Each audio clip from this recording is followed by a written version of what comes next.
Anything I can do. I love your voice. Well, apparently they don't. I think it's a woman thing. Chalkboard, but I love it. Playing it tight. Fingernails on a chalkboard, but I Yes, love it. exactly. That's. With only love. Doesn't help. I'm the only one.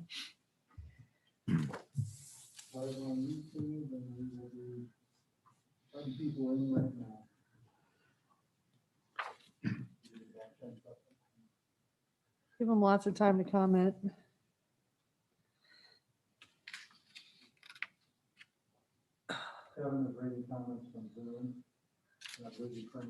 Yep, I have 4 printed out.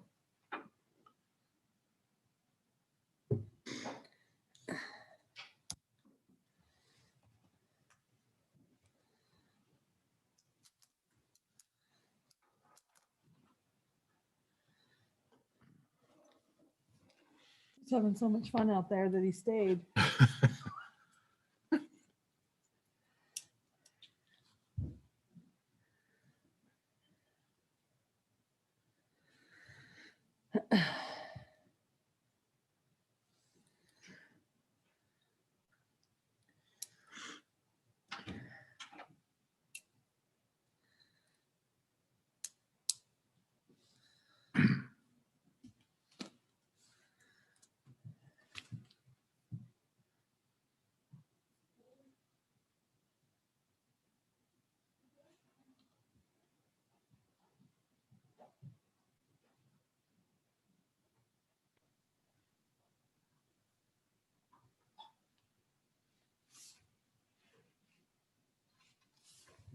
Oh, we're good?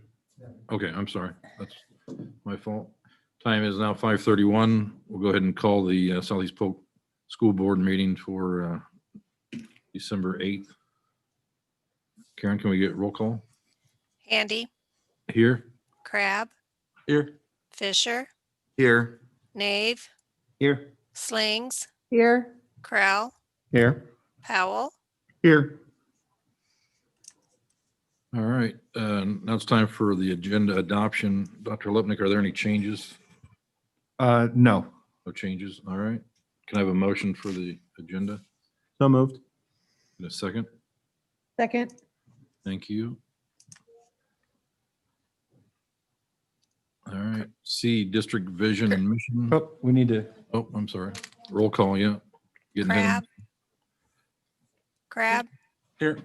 Yes. Fisher, Yes. Nave, Yes. Slings, yes, Crowell, Yes. Powell, Yes. Handy, Yes. All right, now district vision and mission. Lori, Southeast Polk will learn, lead, live. Success for college, career, and civic life. Engage all students in learning a challenging curriculum delivered through quality instruction. all right, thank you. All right, now's the time for public comments. I have 4 comments that were printed off right before we started. If you would like to make public comments, make sure you type those in and we'll get those to you here in a second. Go ahead and read them. First one is from Matt Beatty. Address says 61 Southeast 64th Street, and I believe that's in Runnels. It says, hello, board, and thank you again for reading my comments. First, I'd like to thank my kids' teachers. They have done an amazing job and are doing all they can to not only help my kids, but all kids succeed. So thank you. Now for my frustration. I've emailed all of you multiple times and only heard back from some of you. To be frank, I'm getting tired of the do as I say, not as I do actions from some board members. I'm also getting very frustrated when I hear a board member bring up other schools and what they are doing. I don't care what other schools are doing. I care what you are doing for our kids. It's time that Southeast Polk leads from the front. Mental health is not going away and possibly getting worse. Our kids are struggling and falling behind due to jobs in the house and not being able to help them with every action. To hear folks publicly state in a board meeting that the online model is a success is only something that should be said on Comedy Central. It's not, and it doesn't.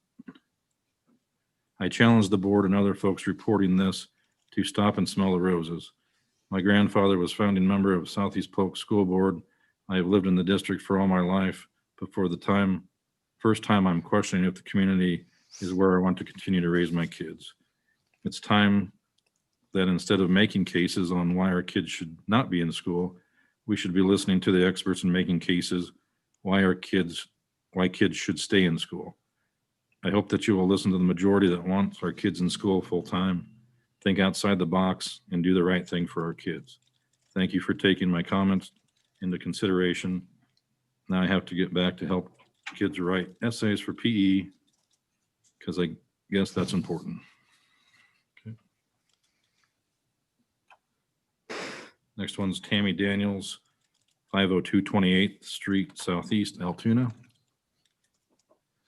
I want to say thank you for all that you are doing this year for the children and community of Southeast Polk. This year has been incredibly challenging, and we have all been faced with things that we never imagined. But through it all, you have stepped up to make tough choices to ensure that our families stay safe and our kids continue to learn. You are making decisions that are impossible, and that will never make everyone happy, but you are making the decisions that you believe are in the best interest of our community, and I appreciate that. I have not sent letters to the Board of Education in the past because I feel this is important for elected officials to hear from those who elected them. I know that when I don't personally have the right answers for the situation, I know I don't have the right answers for this situation. I don't have a medical background. I have not done hours researching COVID or the effectiveness of wearing masks or social distancing. I only know that I believe what the scientists on TV and what my personal doctors have told me. I do have a background in education, and with that, I know that kids are resilient and will get through this. I know that teachers are important role models, and in-person learning is best, but is not only the way to learn. I know the standards or measurements that some politicians came up with years ago, and they can be changed and or be made up next year for most kids. And I also know that the lessons being learned in 2020 are far greater than what we learned in a typical school year. Kids are learning to think about other people and put others before themselves. Kids are learning to be independent and to be self-motivated. And kids are learning to adapt and deal with change. Adapting with change is the reason I decided to write this letter. While I believe our kids are learning great lessons in change management, which will serve them well in the future, they are on this steep learning curve.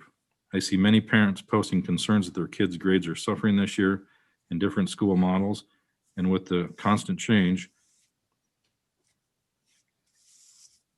I have 3 kids, and they are all at different places in the spectrum. I have one doing great this year, thriving with every new challenge, and my other 2 are struggling. With each challenge comes stress and confusion, and with that, grades are suffering. For those students who are struggling with all the change, I would like for the district to consider offering a pass-fail option like we had at the high school last spring. Even if this option was just given at the high school level, where the GPA is cumulative and the impacts college admissions, I believe that would alleviate some level of pressure for students who are struggling and concerned. Thank you for your consideration.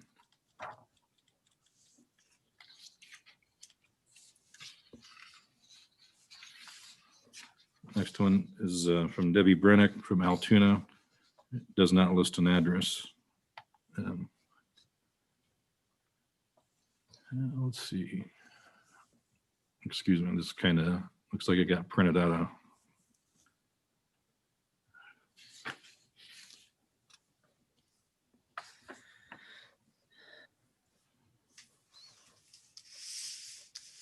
Yeah, there's a piece missing here, but I'll start with the closest paragraph that I can. Some of you have students still in school and some of you don't. Myself and many others feel face-to-face teaching should be the priority of the school system. Priority of the school system while in schools. Actual virus numbers are still okay. There is that option of virtual learning for those that do not feel this way, and they can always take advantage of that if they have not already. We were given 1 week so far of 100% in-person learning before pulling us back to hybrid 2. Please do not make the jump and throw our kids into a pit of non-existent education like last spring. I myself have a senior that needs to graduate in a sophomore and a seventh grader. The stakes are high. This week I received a letter from my seventh grader's nurse that said he has been in contact the previous week. 2 whole days with someone that tested positive, but because they both wore the mask correctly, there's nothing my son has to do unless symptoms are right. To me, this makes my son essential in my books. I'm very saddened at the number of positive and quarantines by staff that are not traced back to the school. Per the chart I looked at today, we all need to make sure we're working towards one goal, and this is in-person learning. We as a community need to be leading by example during the pandemic if we want to succeed, but I feel by closing things down, we're only opening up for failure. Having that option to learn from home is going to cause a mess. Kids will gather more, families will travel more, school work will not be priority, and we'll lose those kids that are already vulnerable to being lost. The mental aspect is not of being in school already hit hard for the majority of kids. Many are silent. Every one of you as a board member need to be truly thinking other than numbers of the pieces on pieces of paper of your own kids or your politics that go around. Please consider what your decision is for the kids that need to be in school, the kids that need face-to-face instruction. The families might have to leave their kids home alone at a young age because there is no income for daycare and they have no idea how to complete their schoolwork, especially you, the board members that have no kids in school anymore. Think about the teachers that actually want to remain teaching in person. There are really some out there. If masks work, if sanitizer helps, if social distancing helps, and if the governor says teachers are essential, why can't we make this work?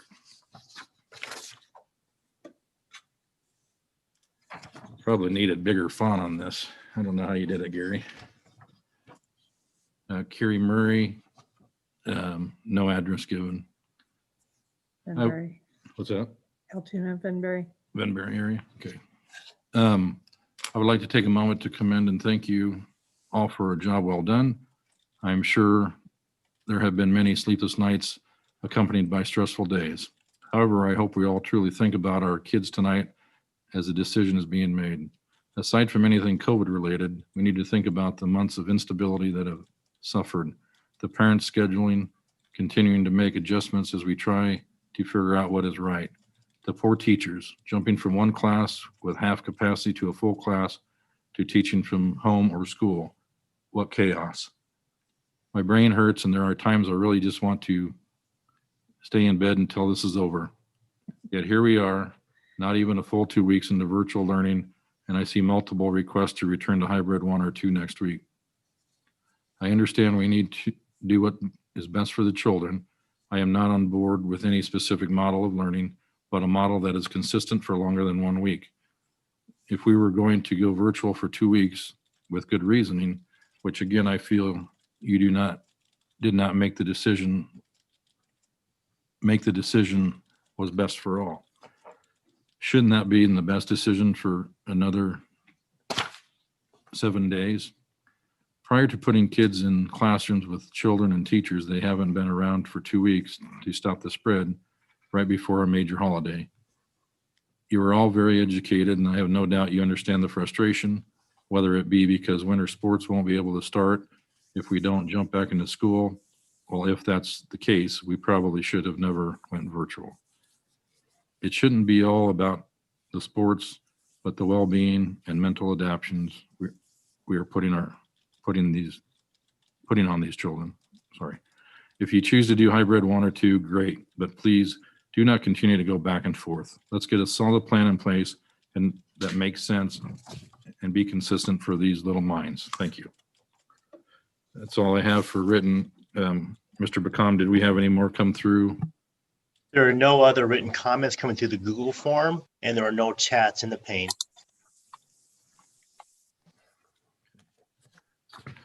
All right, thank you for your comments. Again, a lot of emails this past few days. We appreciate the input on both sides, whatever you may be on. All right, we'll go into the consent agenda. Do I have a motion? Motion to approve. Seconded. Thank you. Any questions or anything for staff? Okay, Karen, can we get roll? Fisher, Yes. Nave, Yes. Slings, Yes. Crowell, Yes. Powell, Yes. Handy, Yes. Crab, Yes.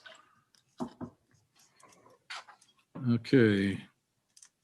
Looks like we are on to section 2, old and new business. We'll start with confirmation of next meeting. Do you have a motion? Motion to approve. Do a second? Second it. All right, thank you, Mr. Fisher. Those meetings will be January 7th and January 21st. 9. Ninth. It's the 7th. Oh, it is the seventh? Yeah, there was a mistake on an early iteration of that online. It was Okay. changed, but just All right. unless you want to come on a Saturday. Fun. 7th and 21st? Yes. All right, yep, 7th and 21st, just for clarification, if you're listening. All right, Got it. any questions on those then, other than, all right, Karen, can we get roll call on that? Nave, Yes. Slings, Yes. Crowell, Yes. Powell, Yes. Handy, Yes. Crab, Yes. Fisher, Yes. All right, approval of bus bids.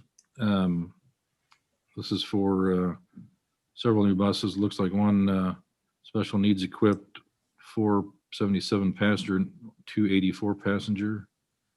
And they want to go with, looks like the Hoagland bus and truck for a total of $837,905. And if we get air conditioning, it's $894,005. Motion to approve. Second. Any discussion? Is, You let Kevin in? He is, okay. Yeah, any questions regarding the bus bids? President Handy did mention those bids correctly. One special needs bus, 4 77 passenger buses, and 2 athletic buses or 84 passenger buses. The special needs bus does come with air conditioning. The 77 passenger and the 84 passenger buses, we would propose not having the air conditioning with those buses. Does this bring our rotation current for our bus barn? Yeah, our years of our years of service for our buses is around 9.5 years right now. As far as age, we'd like to bring that down. We used to spend about we used to rotate 4 buses through. Now with the increase in Pebble, we're now rotating 7 buses through. This is a little bit more pricey. The prices have certainly gone up here, and we did talk to some of the representatives during the bid opening, and they're having some troubles too from their side. The demand for buses is down, so we did see some price creep in here as we would expect. But we do have $75,000 from that Volkswagen settlement that came through as well that will help with this. But I would anticipate going forward that we continue to do 6 to 7 buses as we continue to rotate our bus fleet through. And when will these get delivered? July and August, from what I understand, based on the bids. Mr. Bacom, I think Mr. Schultz said that we had plenty of air-conditioned buses right now, so was that? All of our special needs buses are air conditioned, correct? And I was thinking more just for like the bus rides that we have to take a little bit longer. We got enough for those if we had to like summer baseball, just keep those kids cool and stuff. we can confirm, yeah, we can confirm with Director Schultz, but if that's what he stated, then yes. I thought that's what he said, so I'm not so concerned about him this time, but maybe next year I'll get him. Any other comments or questions for the admin or Mr. Bacom? Move to approve? All right. I think I did that. Already been approved. Yeah. Oh, So, motion. yeah, we Now we just just need to vote. need a roll call, Karen. Slings, Yes. Corral, Yes. Powell, Yes. Handy, Yes. Crab, Yes.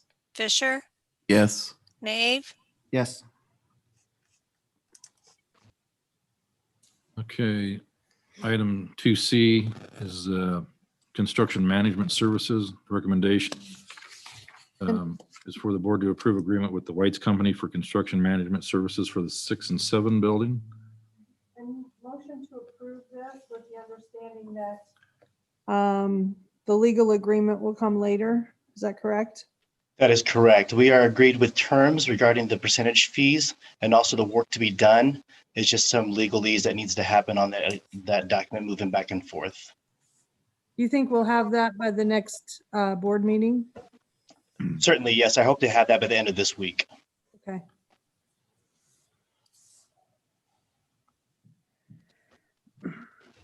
Any other comments or? I know Mr. Crab and I, was anybody else on that call besides Dr. Lupnick? And we sat through the preliminary plans for that. And it's going pretty well. It's kind of an exciting time. If there's no other comments, we get roll call. We need I a need a motion. Second. You have a motion from Lori. Yeah, Lori made the motion. I'll second it. Thanks, Gary. Thanks, Gary. White's was the company that was used as the construction manager on the junior high. Yeah. Yeah, it was well done. They did a great job of keeping us informed and it got done on time. So, I mean, that's the only experience I've ever had with them, but that was a good one and a pleasant one. They did a good job. So All right, so we got our second. So now we'll take a roll, Karen. Corral, Yes. Powell, Yes. Handy, Yes. Crab, Yes. Fisher, yes. Nave, Yes. Slings, Yes. A2D is owner's representative for capital improvement projects. Administration is recommending that the board approve the agreement with Harold. He goes by Bill Good for owner representative service for capital improvement projects, including the construction of the 6-7 middle level building, multipurpose stadium, administrative building, and other projects that we have going in the district. Motion to approve with the understanding that not necessarily will he work on all of those projects, but to approve the owner's rep capital improvement projects. Can I get a second? Second. Thank you. Any discussion? No discussion really. I just, I know we reached out to Mr. Good and he, his reputation precedes him. This is a home run for the district when it comes to overseeing those major projects for us. We know we are spread thin with the staff that we have, but I think Mr. Good and working with us he's going to be very capable of handling these projects and communicating as he does with the board, his board now at Des Moines. Do you know him, Rick? Yeah, I've worked with him several times, Kevin, and I couldn't agree more. He's very efficient and we're in good hands. Yeah, I would just echo Lori's comment on some of the projects. We've got some projects that are smaller projects, and hopefully our staff can be given the if the time, I guess, the opportunity to work on some of those as well. So any other comments or concerns, questions? I would say absolutely, and by no means is this a reflection on our own staff. This is just a multitude of things happening at the same time. Gary Haynes and his group do a fantastic job, and I don't want anybody to think this is a reflection there. So, Yeah, no, I agree. I'm behind this, and it makes sense to have somebody focused on those projects just to make sure they catch, I guess I'll just say the little things.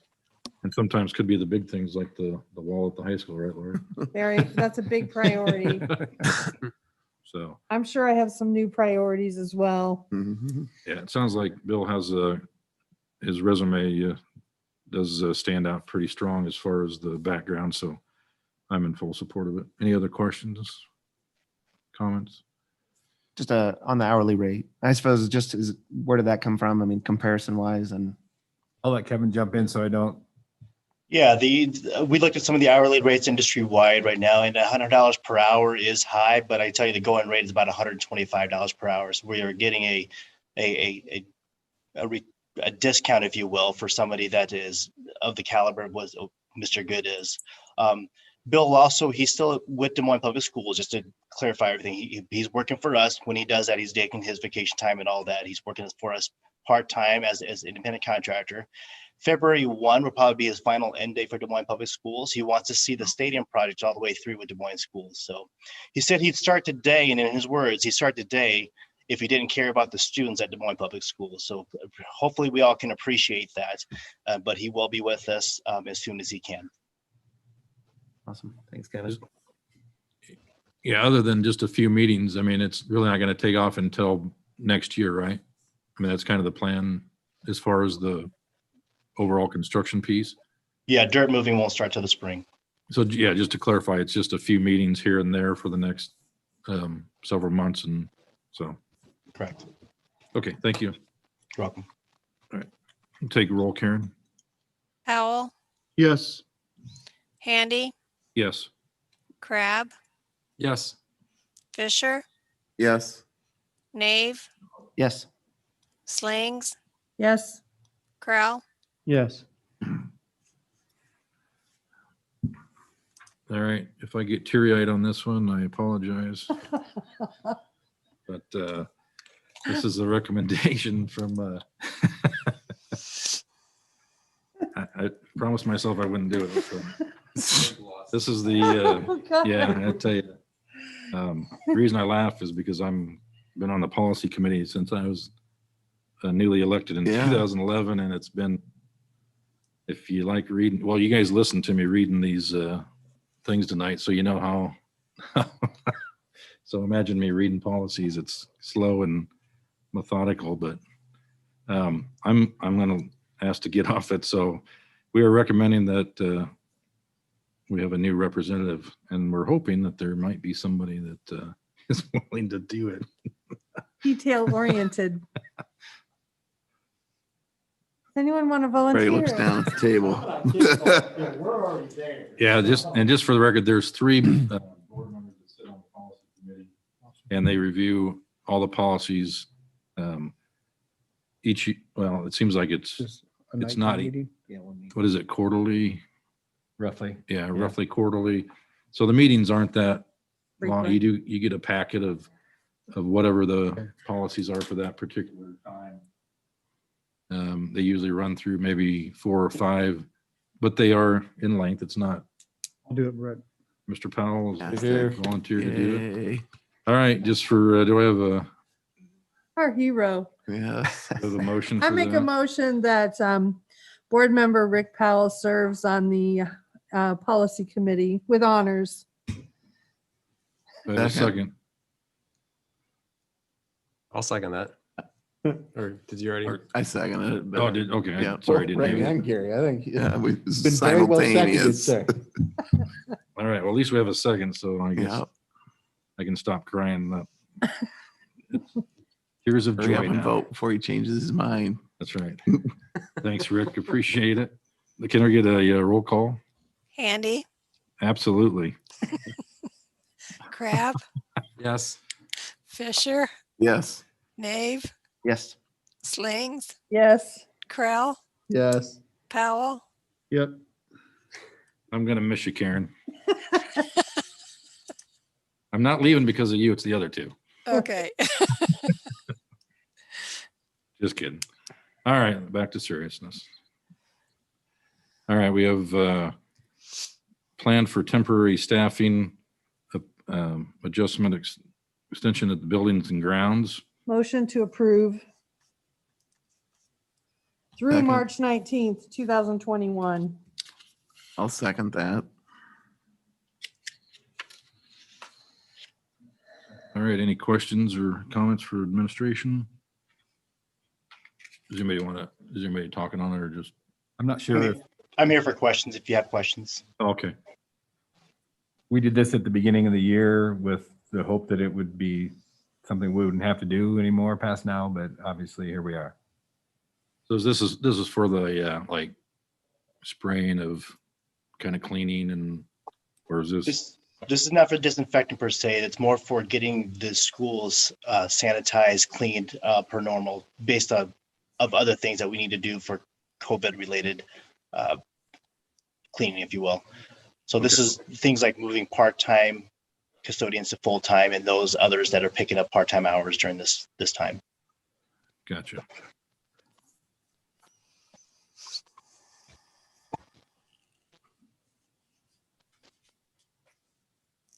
We already motioned, I think.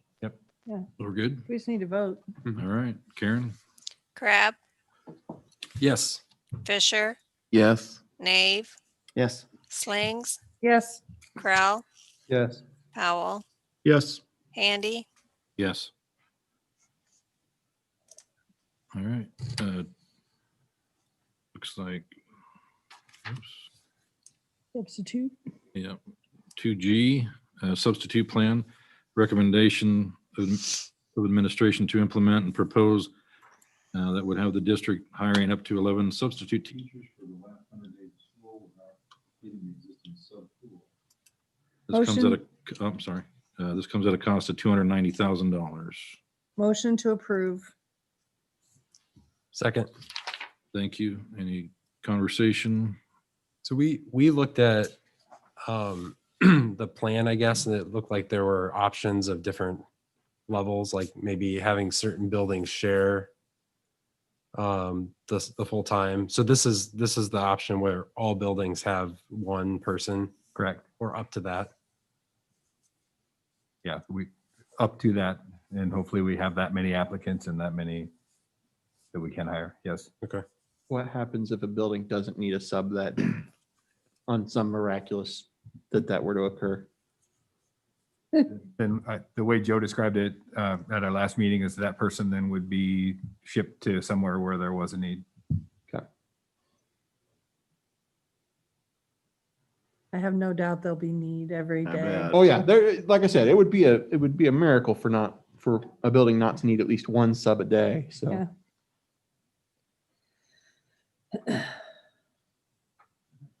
No other conversation. You get roll, Karen? Fisher, Yes. Nave, Yes. Slings, Yes. Crowell, yes. Powell, Yes. Handy, Yes. Crab, Yes. 2H, return to learn. I'd like to make a motion.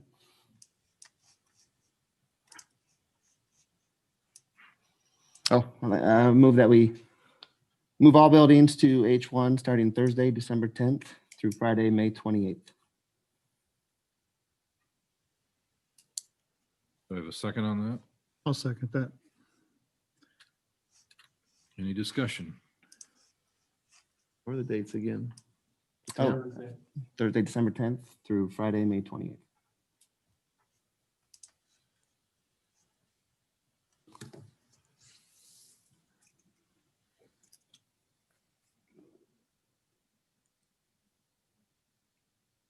Do you have any provisos or anything like that when it comes to absentee rates for temporary movements to online, whether it be classroom or school or building related? Oh, for us? Yeah, I mean, everything should be building. Do you have any metrics is what I'm asking? We followed 10% COVID related absentees. I hope if one building needs to go remote, that the other 10 can stay 100% in attendance, that we don't close all 11 schools, that we just put those schools that need to be in remote.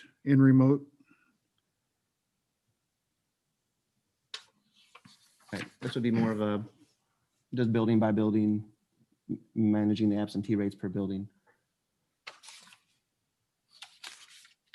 So, and with the shortening of the quarantine by the CDC, that makes that even more desirable as far as if we have a 10-day lapse instead of a 14-day lapse. So it's less time out of school for the kids. Yep. Assuming they can actually gain access to the tests. I know we're still having issues with that here in Polk County, that the delay time of actually getting access to tests is still significant. So, Well, 7 day was the testing. Hmm. So yeah, if they negative test and they get 7 days without testing. It's just 10 days. is it? I thought it was 7 to 10 with the test. It was 14 still without. Makes it a little bit more favorable. Because that'll help with staffing, that'll help with the kids, that'll help with being out of school longer. So The reason I seconded Tom's motion is I just feel like we just can't keep changing our plans as quickly as we have been, and I've been part of that. I used to think that hybrid 2 was the best of both worlds, but now, after a lot of thought, I think it's just a plan for people that can't make a decision. And I also think students need to see their teachers every day and interact with their teachers every day. I wish the high school went to an 8-day period instead of block, because I really think, especially now, after what we went through last spring and what we've already been through this first semester, students need to see their teachers daily. As all of you know, and I'm sure you all agree, or I shouldn't say that, I should only speak for myself, but teaching is one of the most noble careers in our nation, probably second to only the military. Large numbers of students currently, when we're in remote learning, they don't stay home and quarantine. A lot of them are out. And I didn't used to think, but I do now. I think they're safer in school where they need to wear a mask and people are holding them accountable. And like I just said a minute ago, if a school needs to go remote due to high numbers, that we please leave the other 10 schools in session. And I don't know if that was part of Tom's motion, but I just strongly feel that way. At our last meeting, I told you I struggled with elementary kids and if they would be able to learn or not remotely. And I still have strong feelings that unless they're lucky enough to have an adult at home, whether it be a parent or a grandparent or aunt or uncle that can sit by them on a daily basis, they're just not learning, and we can't just keep letting them fall behind. And they all young kids have short attention spans, and I think preschool through 12, our kids just need to be in front of their teachers. So that's just my take. And the reason for that now is we finally have the backing from the CDC, we have the backing from IDPH, we have the backing from Dr. Fauci and the coronavirus task force for the White House. And from our own governor, as far as saying, hey, school is the safest place. 80% of schools are offering in-person learning. Only 1% of children are testing positive. Only 3% quarantining due to close contacts. I mean, things have lined up. Yes, our numbers outside are trending down slightly. They're still high, but they put zero stipulations on that when they said that. Their studies and all that didn't say, hey, it's safer in school when your positivity rates are below 5%. That was not what they said. They came out blanket statement and said schools are the safest place for our kids. They are not showing community spread. So our number one priority is educating our kids. So for that, we step forward, we lead, we're gonna start educating our kids every day, giving them the best possible educational experiences until it's proven that we cannot. Right now, we have the backing of all of our major health agencies saying, this is where we need to be. So there's the timing as far as the recommendation goes. So I don't know if, like, it's another one of those, if not now, then when. So, I mean, our kids, we've lost the last quarter of last year, we've lost almost a full semester this year. So we are behind. We are sadly behind. So, and this should allow us to at least, I don't know if we can say play catch up, but at least get back to full standard learning instead of abbreviated or critical standard learning. So these standards are things that we need to learn, period. So like I said, yeah, we can say it's critical standards, but these kids still have to know these standards. This is going to carry over from year to year. So if we don't do it now, I don't know that we'll do it. So like I said, with the CDC and Fauci and everybody else coming out saying, hey, schools are the safest place. Echo Rick, that was well said. So, and we're doing what they're supposed to. We're wearing our masks. That's what we're fighting about outside right now, is trying to get everyone to wear a mask and slow the spread down. We have an environment where we know that's working. Mhm. So it has worked within our buildings. There's no reason for it not. And that's the only mitigation strategy they're pushing outside of our buildings, is for everyone else to wear their masks. That's where we're fighting right now. So why not put our kids in the safest environment and our staff in the safest environment where everybody is following that protocol every day? There are some pieces of this that I like. I do agree with hybrid one for our pre-K through 5, which I advocated for back in September. We've talked about that. I still struggle with hybrid one for our 6 through 12 because it does dismiss social distancing altogether. And they are not simply just pushing masks. They still stipulate, and actually they've elevated at this point in time, that it's not 6 foot when possible, but it's 6 foot as a minimum, with in tandem mask wearing as well. Not before. So I struggle with that for our 6 through 12 population. I understand what you're saying, and I would be willing, for my own sake, to discuss changes to the block schedule to the 8 periods a day, and even adopting a synchronous schedule similar to what Dowling has, where kids have to attend every day, even though the days that they're home, they're attending online. And I think that that would help to alleviate some of the issues that you bring forward and still be able to maintain some of that distancing and those other mitigation factors. But I'm not particularly comfortable with just saying do it and hoping for the best, because I didn't read the statement from Fauci and from the CDC as you said, that it doesn't have any type of things attached to it. In my mind, it still says that with the mitigation factors in place. And for us to do this 6 through 12, it would be tossing out one of the primary mitigation factors altogether. So that's where my struggle is with this. I like the idea of taking each building as its own. I think that we need to do that. I think it's easier to do K through 5, especially for classrooms and cohorting. But that's much harder to do at the high school. So that's me. So. Dirk, how do you adjust in 2 days from virtual to all in with your staff? I mean, it would be a change and something kind of out of the blue. Our staff is fantastic and they'll adjust to whatever you guys decide. But it's not something that they would be expecting right now, I'm sure. Turn on a dime. Yep. And change their planning. Just trying to offer some stability. Stability and security. Would there be, I guess, would there be significant benefit in giving them until Monday of next week? Does that extra couple of days make a big difference for them in terms of being able to adjust? I can't answer that. That would be up to you guys. I mean, for the staff though, do you see that as something that would be a benefit? I think any time would be a benefit, yes. I mean, within reason. Yeah. Right. I figured tomorrow will be a good planning day. I mean, Wednesdays are our off days or our MTSS days. So it's a little bit more of a planning day. And then we're asking them to get back to what they were trained to do. So it's not like we're asking them to move to virtual. They've never done it before. We're asking them to create some hybrid schedule that they've never done before. This is asking them to get back to what they are trained to do. You know what I mean? It's like getting back on a bicycle and riding rather than trying to do a skateboard. But it's not that So- simple, Tom, because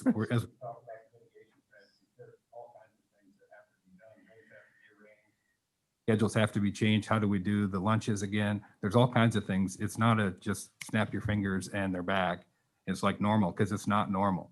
That's not normal, right? We're still at an extremely high rate of virus in our community. Mhm. You know, we're above 15% for a county. Southeast Polk alone is above 17, almost 18%. We're higher than the county numbers. So there's a high number or a large amount of virus out there. So to throw the mitigation strategies to the wind and say we're just back to normal, that's why you didn't see that in my my recommendation to the board. Right, but that's not throwing mitigation strategy to the wind. We're still using all of our mitigation strategies we have been this whole time, You just stated that the mask was the only strategy. and social distancing when possible. It's same as it's been. Yes. Okay, I attended a Polk County Emergency Management meeting today where the, if possible, was not part of it. It was two things, masks and 6 feet. Okay. That's Polk County, which we know has been woefully wrong on many of their projections, which is why we're sitting where we are, virtual. So, Sure, and I'm not here to argue. Well, My I know the concern, CDC's isn't if possible any longer. It is 6 foot in conjunction with mask wearing. It's not if possible. I don't know. Last thing I read, So, and and I mean, it we was can last pull night, up, and it still said, if possible. we can pull up the Iowa Department of Public Health. So, another point is the staff prepared for virtual for this week. And now suddenly they're going to have a whole new plan in 2 days. And they're just hearing about it tonight. So tomorrow they're going to have to change their programming and go what they had planned for virtual. And then the next day be 100% in and prepared for that. And I don't think that gives them enough time to switch from one to the other. But I'm not the teacher and I don't claim to be a teacher. I just don't think that's even reasonable. And I guess to bring it back to the recommendation that was before you, before the motion, that was part of it. I mean, the other half of that Fauci quote that continues to be thrown around is that the best way to ensure the safety of children in school is to get the community level of spread low. I just told you it's not right now. That's why the hybrid 2 was the recommendation to get us to winter break, to give these numbers a chance to continue to come down, which is what Polk County, whether you want to believe them or not, is saying is going to happen over time here. Now, nationally, they're talking about maybe a January surge, but we don't know. Maybe is maybe. So that was the reasoning behind the hybrid 2, to get us to winter break and then come back from winter break and start getting our kids back every day. Starting with that elementary, because there's 2 weeks left in the semester. The thought, again, for continuity was to keep the secondary through the semester in hybrid 2, and then with the hope that after that, then hybrid 1, we come back as we start second semester. Again, I'm just telling you where that thinking was so that you have that as you deliberate and make your decisions tonight. one thing, Our 7-day positivity rate right now is 12.2%. What? 12.2%. Also, there's no food in the buildings for Thursday school, just FYI. there's what? No food in the buildings for Thursday school. Is that from Amy? No. So I know you don't like Polk County, but I looked at Iowa Department of Public Health and they do stay at least 6 feet from others at all times. Cover your mouth with nose with a mask when around others. Continue to maintain social distancing even when wearing a mask. So they do call for both and not when possible. They call for both factors. So I mean, even they would be opposed to doing away with the social distancing piece of it. So. It seems to me like we keep debating on this social distance thing. I think we all know that social distancing is definitely a benefit as a mitigation factor. I think we also can agree that it's hard to conduct school in person and keep 6 feet of social distancing, and it's impossible in some places, especially in these secondary buildings. So we can go back and forth on that particular fact, but it seems like nothing's really changed. We've got masks, and 6 feet is the best case scenario. I mean, we can't do 6 feet, definitely need to keep the masks and still need to distance where we can. I think we all agree with Absolutely. that, right? 100%. So would it be possible to go through some of the numbers here that were put together here?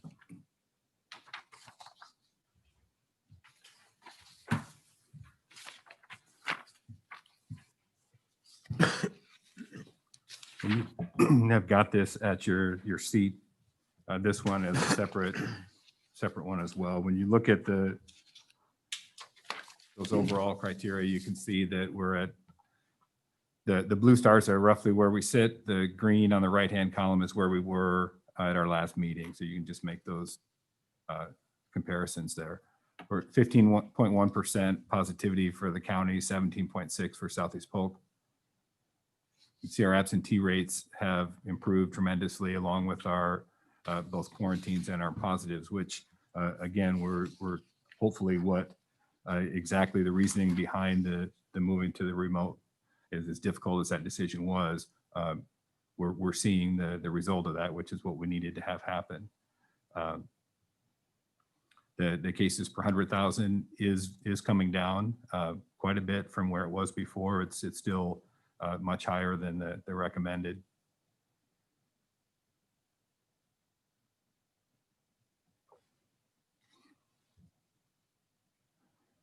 On the next sheet, when you look at our absentee rates, and again, there's a junior high and high school get clipped a little as we're looking on the board in here. But you can see where we were with the model change, how the rates have improved and time and other outside factors that we just don't know. But we were at the point where 10 of the 11 buildings were 7% absentee rate or higher. And now we don't have any right now with our students.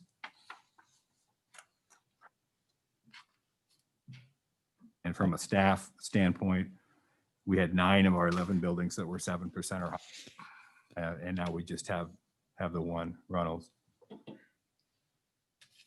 We were pushing as a staff right before Thanksgiving, we were pushing. And that's when we were in that critical stage to be able to continue with operations. And now we're down under 10%. It's right between 8 and 9.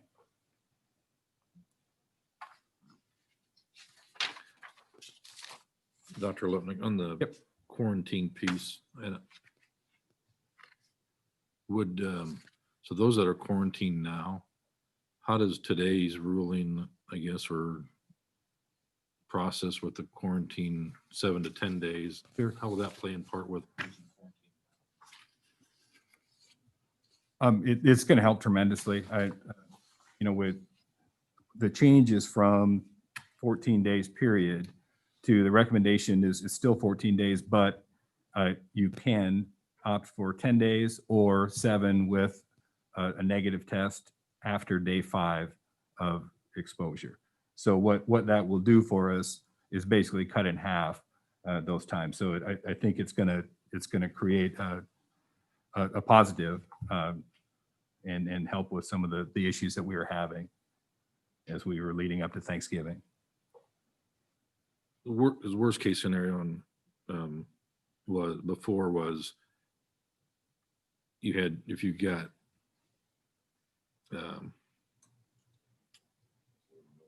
Exposure. Thank you. So if you were exposed, you waited, and up till that 14th day, you could test positive. Then you had to go another 14 days, correct? So it was sometime. If you tested positive, then it's 10 days. It's 10 days. Okay. From, yeah. So this would help, obviously. Worst case scenario would be 14 days if you ran into that problem after that 5th day. Is that so? If you tested positive after that 5th day, the worst you have to go is 10 more days, right? So 15 days total. Yep, assuming you recovered. Okay. Yeah. All right.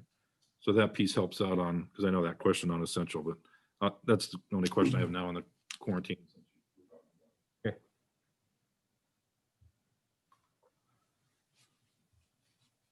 So then again, you can see the same thing, improvement with both our students and staff for both the positive tests and the quarantines.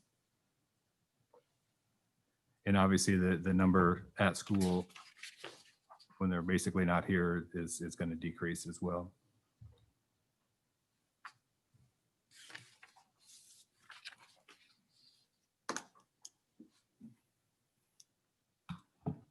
So that's the numbers that I had. Okay. One more thing with during our last absentee rates for students and staff, that was when we were the only state in the country that were red in flu activity. So we happened to hit that as literally the only state in the country that was red with flu activity. So we had a high flu outbreak at the exact same time. So which obviously right around half of our absences were COVID related. And then we could probably say a good portion of some of the others may have been flu related just because of the activity that we had within the state. So, and that's gone now. We're back to green. So that'll be one less thing we hopefully have to worry about as far as staffing. So there's a spike. Iowa was the only one in the country. Yeah, I guess I wasn't following those exact stats. I do know that Polk County Health put out that flu activity remains minimal right now. So I don't know if that's the decrease that you're speaking of. Oh, or- yeah. Yeah, we're back to green. So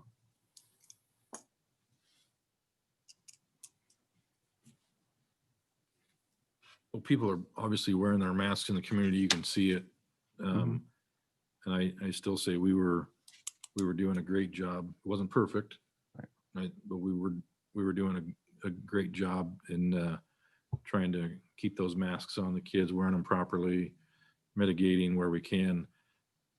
I gotta admit, I was on board with you, but the dates, are you interested in maybe? yeah, we can amend the dates. Absolutely. Absolutely. Because I do agree, time is, that's kind of a big thing for me, is that rings true in my head, is when we hear especially when the teachers say, and I respect what the parents say too. I mean, they're being bounced around just as well. But teachers, if the teachers don't have time, and I get it, they can probably do this with their eyes closed because they're that good, and they, that's why they do the job. It's like anybody doing their job, they can do it with their eyes closed if they really had to, but why force them to do it, I guess? And I think they need a little reprieve of some sort besides one day. So I can't really get on board with that with the time frame. I definitely want the kids back 100%. And I'm sitting over here. I really haven't wavered too much on my position, but that one Oh, absolutely. kind of sitting here thinking, I think we're maybe pushing it. So I want to make sure that whatever we do, that, yeah, we definitely are given time, and then we're consistent. We have bounced back and forth, and for whatever reasons the board felt was necessary, and not going to dwell on it, but going forward, I just don't know if we can necessarily sit here and say going out to May 2nd too, or May 31st, just because of the unfortunate pieces of it is, as much as I don't want it to be a 2-week deal, I think we still have to monitor different things in the community. And I'm not one of those that sits here and worries about, well, what's going to happen tomorrow. I don't like the trying to figure out what we're going to do for a week, but unfortunately that's kind of what we have to do, is we do still have to monitor it. And then there are going to be changes. I do hope that once we get on something, we can stay with it. I'm almost leaning on the high school side of it, or the 6 on up, that maybe we kind of tweak something there too until at least the first of the year, or as Dr. Lupnick suggested in his, maybe what was that date? The 15th, 15th. 15th. the start of the second semester. So I'm just going to throw that out there as discussion, because I don't want to throw yours completely out the window. The dates do kind of, I'm tossing them around in my head on those. I do see where I guess as part of the discussion, if hybrid 2 was in there somewhere, and I've talked to Dr. Lupnick about this today, and I think he was going to have somebody talk about it if it was brought up. So I'll bring it up on our Wednesdays. If we stuck with a hybrid 2, could we do Wednesdays where right now they're the planning time, or however they're going to do it, where either everybody comes in on Wednesdays, and I'm talking more high school. I'm kind of talking in circles here, but So my thought is maybe elementary, hybrid 1, high school, we do the hybrid 2, but on Wednesdays, everybody comes to kind of get everybody comfortable, because there's a lot of people that aren't comfortable. And we still have the online people that choose to, if they want to do online, can still do online. So that's kind of where my mind's going right now. I'm not going to dwell on it. I'm going to just throw it out there and then let you guys absorb it and have questions, or we still got Tom's to vote on. So, but I'm not, if he wants to make an amendment, or if we want to go with that, how we're going to do it. So. Yeah, I guess I have a further question. This is, I guess, for Dr. Halupnik. With your recommendation, there's a differentiation between PK through 5 and the secondary levels. And I was wondering, maybe you could explain the rationale behind that. Sure, it kind of comes back to the high levels of virus as they exist in the community right now. The research does show that for 6th grade on up, those students are twice as likely to get and transmit the virus as compared to 5th grade and below. So again, just kind of giving us a little bit of time for those numbers, the community numbers, to continue to decrease. Because as has been stated in here, we know from 6th grade on up with our buildings, the way that they're arranged and the number of students that we have, the 6-foot distancing is not possible. If we were to continue with that, are there options or things that we can do for the students that are struggling? One of the public comments talked about a pass-fail option. I mean, are there other things that we can do? Because I hear all that, and then I also hear the parent saying, my kid's, doing really bad in this class, and we're talking about maybe extending that through the quarter with their student. Is there something that we can do? Yeah, that's been mostly a high school discussion, so I'll kind of focus on it from that side, I guess. And I know that at the high school right now, they've been having those discussions about how to move forward with that, whether that would be expand the number and types of courses that students can choose to do pass-fail, which is kind of how it's set up right now, or maybe a different way of looking at it is a credit, no credit type thing, so that rather than if you go pass-fail and you're on the fail side, that obviously affects your grade point average and that, but if you do credit, no credit, it doesn't affect that. Now, do you still need to take that class if it's a required class? Yes, but that's just another way of looking at that. And I know those discussions are happening. Okay. No decisions have been made with that, but it's something that they're looking at. Yeah, because I hate for those kids that are struggling right now with from a GPA standpoint, maybe looking forward to college or career like Sure. that, then impacting their ability to succeed. Is that I guess I like the direction that you're going, Tom, with things. Like I think we do need to look at the fact that we moved to hybrid 2 and then we moved to online because we have high community spread, and we also have staffing concerns. And staffing concerns, I think, being the primary driver of that decision. And it seems to me like looking at these numbers, we've gone from on the edge of strained and critical on this chart down to kind of closer to normal, I guess, the low end of strained where this is at. So it seems like we're able to, where we're at right now, better manage the staffing issue. But I was kind of, as I was thinking about this, probably more in line with where Adam was talking, where it's, can we get PK through 5 in next week, starting next week, get them in right away full time. And then can we work with the secondary level at more of a hybrid to start with the idea that our plan is, unless things go completely off the rails at the end of the quarter, get them back in full time. So that's kind of where I was at. It's maybe somewhere in between the recommendation and kind of what you're proposing. No, I understand. I mean, off the rails to me right now is what we're talking about right now as far as pass fail, credit, no credit. To me, that's off the rails because we're not educating our kids. We're talking about how to pare stuff down how to make it look like they're succeeding, right? Because we don't want to hurt their GPA. We don't want to, but we're not talking about the fact that we're not educating them. The fact that we're I robbing think them there's of these several standards. teachers that would take offense to that statement. I think there's people working their tails off and they are educating. Yes, they are kids. busting their tails. I'm not saying they're not busting their tails. Our teachers are doing everything they can with the handcuffs that we have on them right now. So the models that we are in are not giving them a full education. We're Okay. paring down our standards. Okay, We're you making just- them critical. The statement you made was that they were not being educated. I just wanted Oh. to. To the standard that we should be approving. But your standard is based on a normal year. And that's the problem here is you're still under this conception that things are normal and we should treat them as such, and they aren't.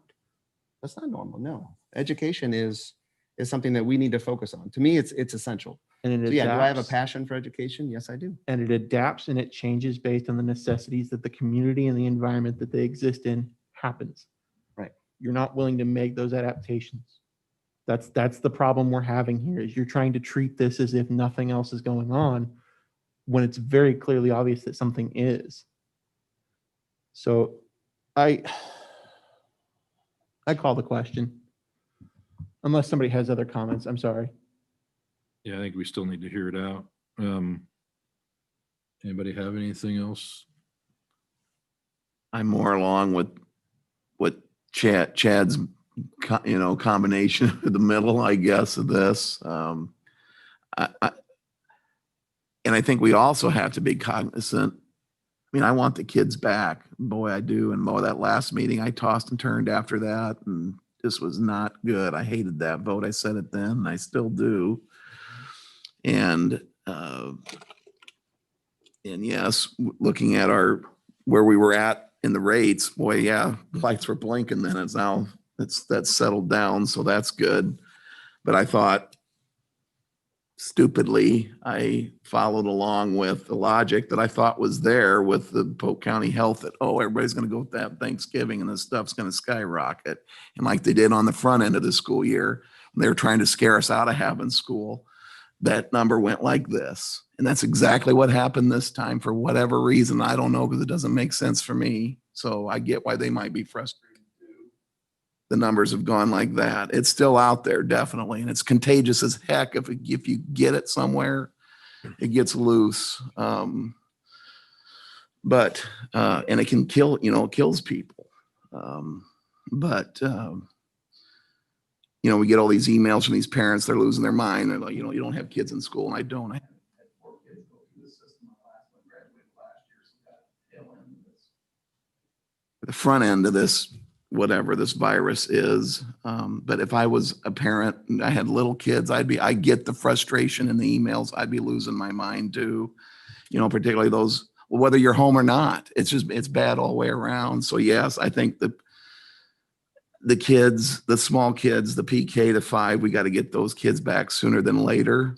I'm trying to tip my hat to the administration who they're the ones that have to do this.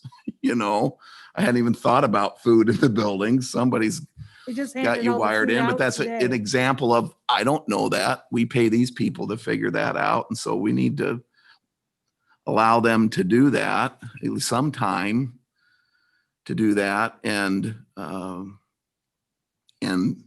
Tom, I said with you, yeah, with the bigger kids, I'm more okay. Hybrid 2 for some time longer. Hopefully we're getting close to where we can get them back. I suppose that's going to be dependent on continuing to watch these numbers fall, hopefully in the community.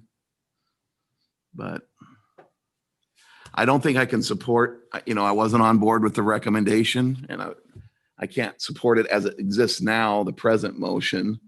So I'm kind of in this man without a country at this point. What would you support? I don't know. I think I would do the PK to 5.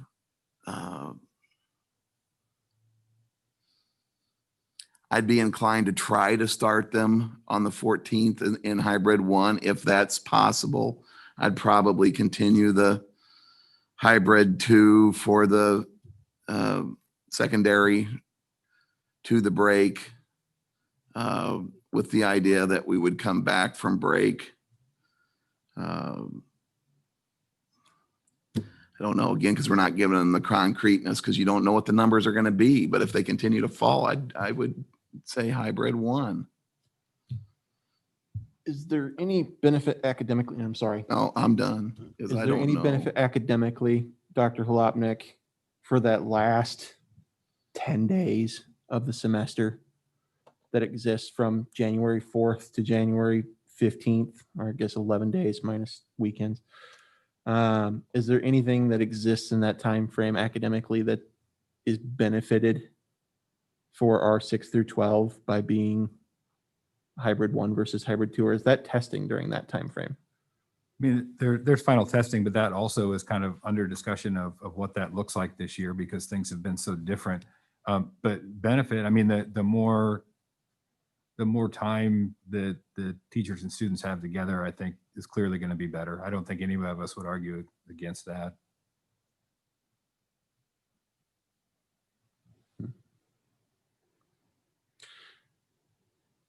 Has there been any discussion as to what the high school schedule is going to be coming into second semester? A block versus traditional? I'm not aware of what they're thinking. I think a lot of it depends on what model we're looking at. Has there been any discussion as to changing the way the high school in terms of moving to a more synchronous model versus what we currently have? Yeah, there's been lots of discussions of lots of different things. Mr. Handy brought up the concept of Wednesdays. Of if a student, if it wasn't there Wednesday to attend, but they wanted to sit in that class or needed extra help in something, that would be something that we'd be open up to get a lot more people there on Wednesdays.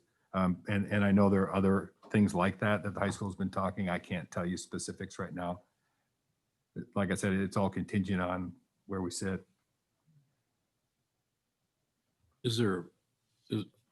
And just for the record, I did not come up with that Wednesday idea. That was Mr. Pettit's idea. I just told him I'd bring it up at the table because I like the idea of it. But is there, and I know you just said you don't really know, but if there's another way of getting high school students in more than maybe that one day, if they maybe, I don't know if those are options for the board. And I hate to sit here and say, well, you got to do this, Steve and Mike and Scott, but unfortunately that does fall at our table, that whatever we do, I mean, they're going to do, but I just want to, I don't know.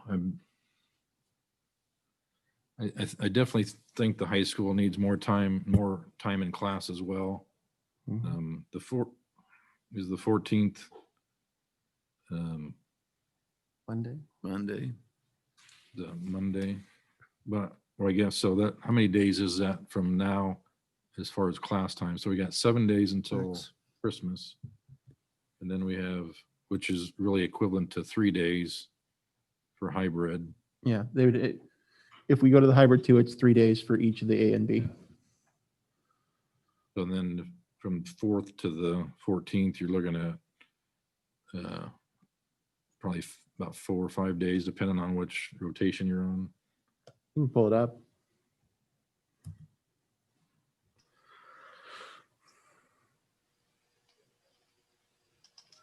And as you're looking that up, Adam, I just want to reiterate that it's still 7 days. It would be 3 days learning at school and 4 days learning at home, and vice versa for the other group.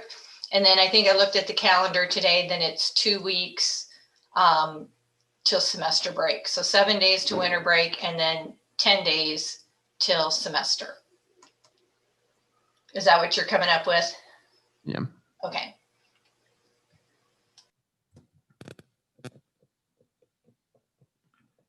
Yeah. So again, that's just kind of what's going through my mind is trying to can't make everybody happy, but obviously can we get a little more class time in there if that's the route that what it sounds like I hear a few of you saying for the high school, because that's not a lot of days of and I'm going to say this, and I'm going to say it with some regret, but they're getting more time on the virtual piece Yeah. than hybrid 2 does. So that's, Say that again.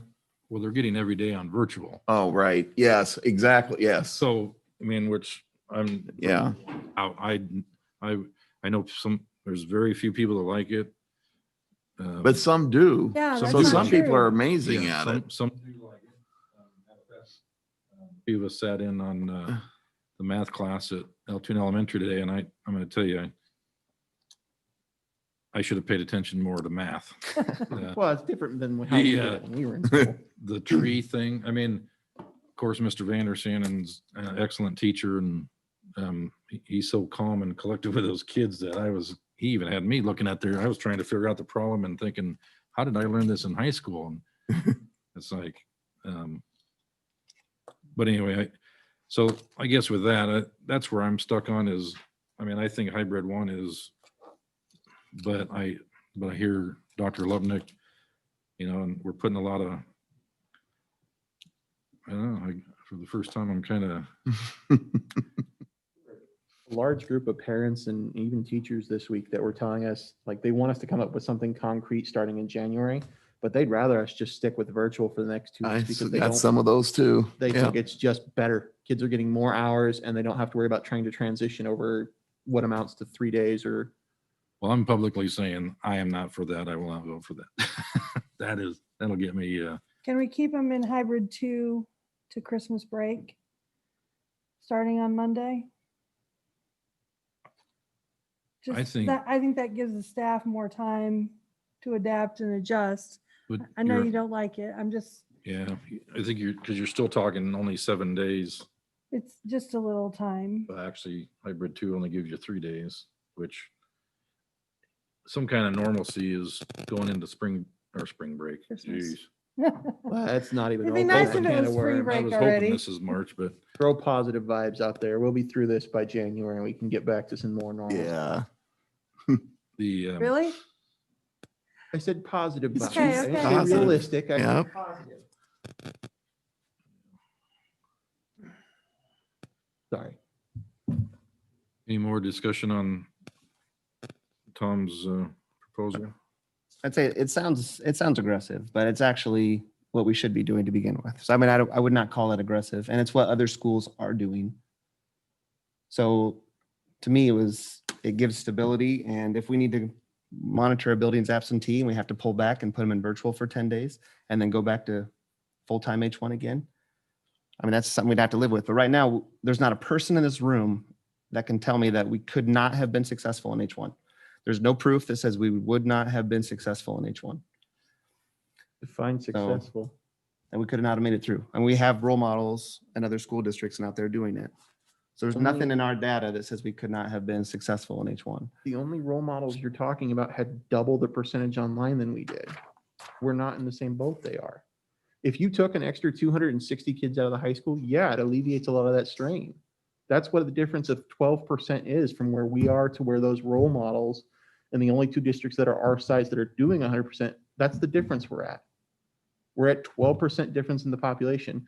If we had 12% of our population of any of our buildings out, that would be a huge concern. And yes, and that's a good point too. So after this virtual, if we have all these new people that love virtual, that is an option. Sure. So I And mean, if- that could be something if it's If we wonderful. want to have more launch people- another survey, let's go for it. Let's survey the people and see if we have more people that want to do virtual. Let's survey our teachers. They're begging us to ask them what to do because we haven't done that in months. So why don't we do that? So is anybody else got anything on Tom's motion, or do you want to amend the motion to change your timeframes? Because I know Brett was not a change fan it of them. to whatever you guys want. I mean, you want the 14th, we can go the 14th. So I can amend my motion to say starting Monday, December 14th. And the only reason I put the end of the school year, is so there was a set date saying, hey, we're committed to this, but it's still, we're monitoring all the time, regardless of what model we're in. We don't have to set a monitoring schedule because we monitor it at every meeting anyway. So, I mean, that's something, if something popped up, there's a hot spot, we have the ability to adjust on the fly. So it's not like we're asking for, hey, we're locking this in and this is, but we're telling our parents, basically, we're alleviating hybrid 2, saying, hey, we're in hybrid 1, and then if we hit a hotspot and we have to go virtual, we have to go virtual, and then we're back to hybrid 1 again. So we're taking away that unknown, that jumping from model to model to model, which has to be super tough on everybody. And that's what the biggest complaints are, right? The consistency part. So that model gives us a lot of consistency as far as we're in every single day. And if we have to take a 10-day reprieve, we take a 10-day reprieve, and then we're back at every day again. So, and that's the only way I think that we're going to be able to catch up, right? To play catch up, to start closing the gap that we're currently sitting in. Tom, would you be willing to Yes. amend your motion to allow for pre-K through 5 H1, but do a hybrid 2 for 6 through 7 with modifications in the hybrid being that we need more alternatives like everybody on Wednesday, or whether they do Monday, Wednesday, or Wednesday, Friday, just so we can see how they're going to get back in there. I'm cautious on the putting everybody back in there, just for some of the reasons that Dr. Lutnick said, and that there are people that are still nervous about it. Because part of the thing for the younger kids need that. I'm going to stick with hybrid 1 on the younger kids for sure. I'm wavering on the upper, right? Because most of them can do it. Some of them can't. There are a few upperclassmen that still struggle on their own, motivation wise, lack of parental support, all those things come to mind. I mean, so I guess, and I don't know how to word it or do it. If maybe Dirk can, with his expertise on this too, is there Point of order. Is there a way to do that without putting a lot of pressure on the staff to say, we want more kids in classroom on hybrid 2 for 6 through 12, but we don't want the floodgates to open on the 14th and then we're causing more panic, because there are, and that's what's in my mind, there's a lot of people in the upper buildings that are concerned about that crowdedness, even though I completely agree with you. I mean, they need to be in school, and so I want to kind of negotiate with you on that a little bit. Absolutely. So I guess I'll turn it over to Dr. Lupnick if he's got a response for that. Yeah, I can't answer that. I mean, I would have to defer to the high school administration and staff to what they would come up with for something like that. I don't know, and I don't even want to pretend to know. Are you in support of that Wednesday though? Yeah, that's something I can live with. Absolutely. Okay. Again, that's what I want to make sure is that, because you're the one that's got to respond to your team, and they've, You're thinking like a hybrid 2 through the end of the semester with a everyday Wednesday? for high school, yeah. And then that end of semester, then it's hybrid 1. And it's So- an optional everyday Wednesday is what I was understanding. Like it's whatever your normal hybrid AB schedule is, unless you decide you need additional support, and then you're allowed to come in.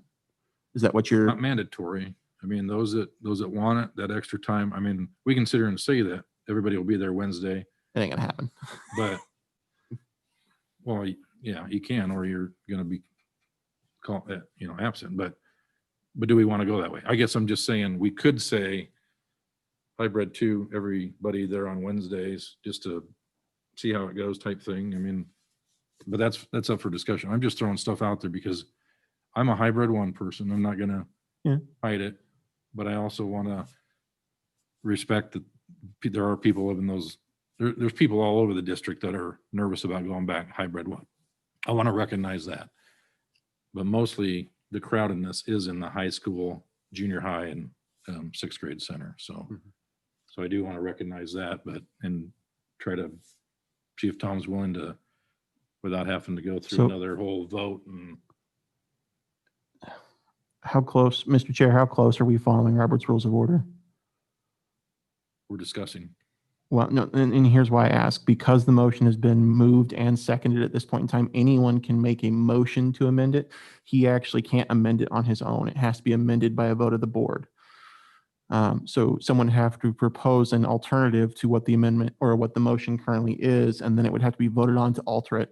And then we'd have to then vote on the motion, the original motion itself, if or and has been amended. So it's not as simple as him just saying, hey, yeah, let's change it. We actually have to define specifically what the changes are and then vote it. I don't know if there's anything that says we follow Robert's Rules of Order. I think I could be wrong, but I think those are just guidelines or suggestive. I think we want to stick as close to it as possible. Okay. All right. I think it causes board- legal if the- questions if we don't. So If the board, agree, we I can- also like the choice on Wednesdays. That's a good suggestion. Well, let's do this. Let's go ahead and vote on Tom's motion, original motion. And then we can come back and if somebody wants to make that motion or if Tom wants to amend, I'm going to rely on you guys to do that. Yeah, I'll amend it. So, all right. Do you want to amend it or you want me to amend it? Well, we're going to vote on his original first. I get what Adam's saying. That probably does keep sorry, it cleaner. I didn't want to do that, but No, it does keep it cleaner and I'm not going to argue with Robert's rules. So Do we want to clarify, I guess, in our discussion here, what we're talking about, that future amendment being? we will come back to that. Yeah. So let's vote on Tom's motion of his original motion was to start Thursday in whole hybrid district. 1 through May 28th. through the end of the year, May 20th. To the end of the is what you year. Said, but May 20th, yeah. for all levels. So Karen, can we get roll on that? Nave, Yes. Slings, No. Crowell, no, Powell, Yes. Handy, No. Crab, No, Fisher. No, Okay. So that motion is off the table. you may take a stab at this. If you would like. Mr. Chair, I motion that starting on Monday, the 14th, PK through 5 will move to hybrid 1. 6 through 12 will move to hybrid 2.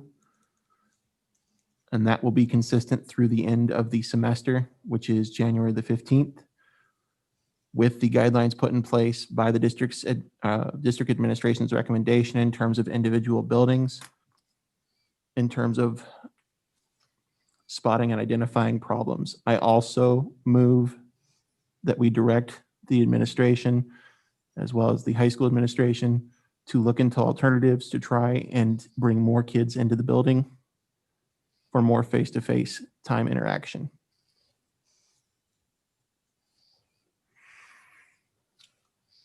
I'll second that. Does everybody understand what the motion is? Is that last part because of Wednesday? Yeah. Okay. I didn't want to call it something specific because then his hands are tied, but if we tell them this is what we want, please find ways, it's more open. Yeah, because that way it could be changing periods. That way it could be, right.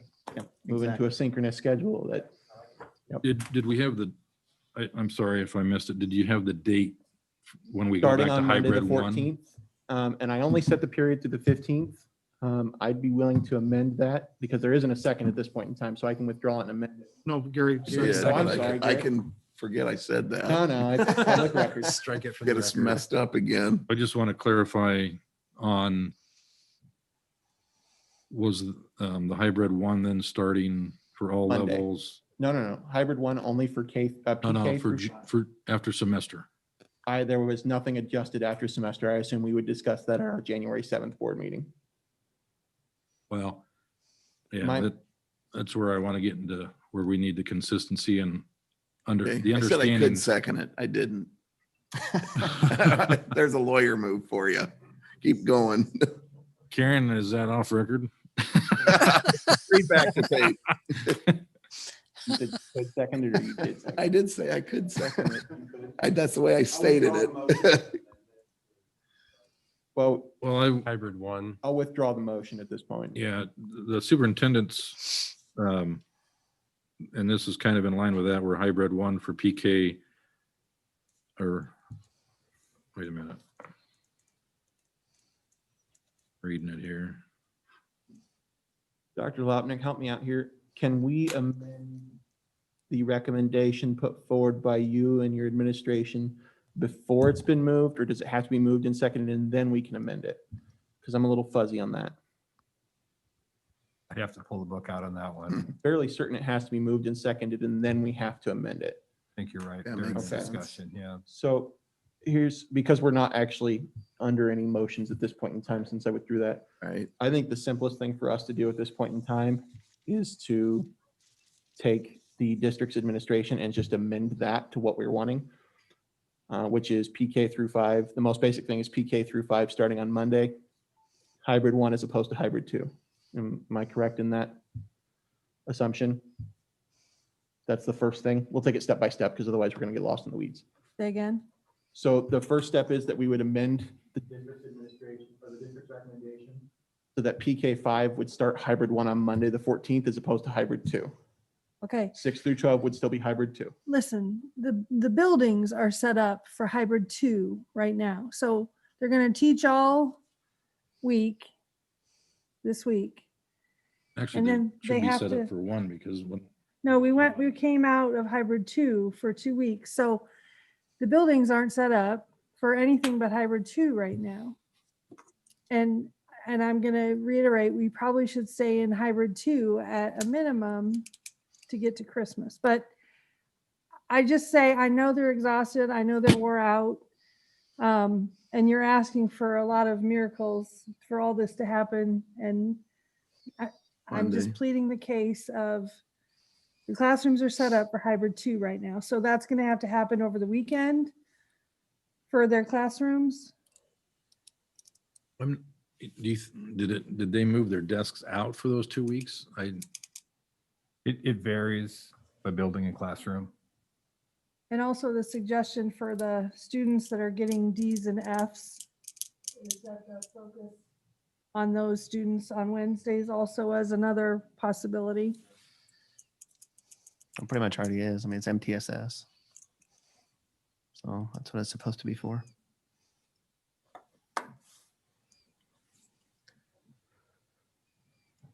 All right, please say your motion one more time, just so it's clear, because we went back and forth between the said- superintendent's yeah. recommendation. I'd say just make So one. baseline, we start with the superintendent's recommendation. But my motion would amend it so that PK through 5 would be hybrid 1. We would still start on the 14th, so we're not going to worry about the rest of this week because Lori's absolutely right. And while I'm sure we could figure something out, let's not create headaches if we don't have to. So let's start there. I understand the consistency problem is you guys wanted to do something after semester. You want to have something particularly locked in. That's what I'm understanding is the concern from Brett and from Chad. Well, yeah, I think we owe it to everybody to get on, to figure out a point where we're, and we could sit here and, yeah, it's still guesstimating what's going to happen in January on the 15th. But we have to have a plan going forward, and if we don't want, well, from what we're hearing, we don't want every 2 weeks. Sure. We don't want every 2 weeks. So, So let me put it to you this way. Would you be in favor of finding ways to improve the hybrid 2 system, as we've mentioned earlier, with things like Wednesdays being open for MTSS for students to actually come in the building, or altering it to an 8-period day, or doing a more synchronous schedule for our 6 through 12? Would you be amendable to those types of ideas, or are you thinking that it has to be hybrid 1 coming into the second semester? He's wanting to. well, that gives them, He wants to. I don't have a calendar. What's the thought process? Well, I'm gonna look at a calendar real quick, because I've been throwing numbers out, and Because my, talking December 14th, you get 7 days. And you have